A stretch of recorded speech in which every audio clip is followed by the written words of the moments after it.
Please don't share my identity. You can say a man sent you this. I just want people to hear it, maybe learn from it. Because what happened to me, I still don't believe it myself. I used to think things like this only happened in movies, but it happened to me in my own house. I built my life around a woman, and she took everything from me, including my own blood. I met her when I was 29. She was the most beautiful girl I'd ever seen.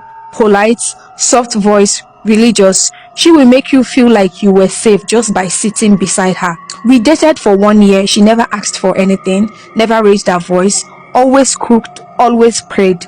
I thought I had won the lottery. I was already doing well in business. I had 3 tech startups at the time and one construction company I inherited from my late uncle. So financially, I was stable. We got married. I was so proud to call her my wife. Everyone in my family loved her, especially my dad. After marriage, we had 5 kids, beautiful children. I was always working, traveling, signing deals, and expanding the business. But I made sure they lacked nothing. I gave my wife everything: a car, monthly allowance, private chef, housekeeper. In fact, everything she wanted.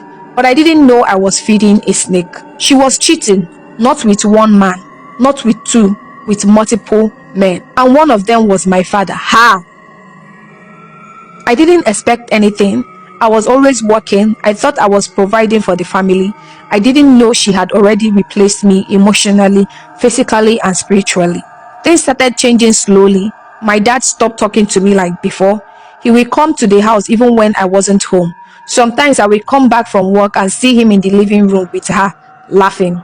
When I asked, she would say, "Is he not your father? Is he a stranger?" I thought I was overthinking.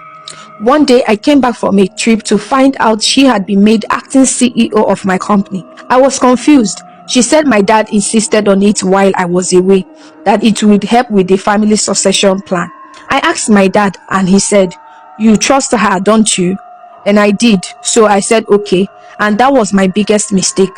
2 weeks later, all my executive powers were revoked. She had changed the company document. HR started reporting to her. Company funds were being rerouted. I was pushed aside like a worker in my own business.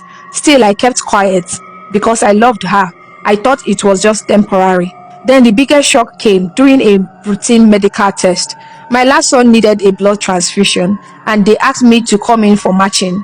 The doctor looked at me and said, "Sir, are you sure you are the father?" I said, "Yes, of course." He said, "You can't be.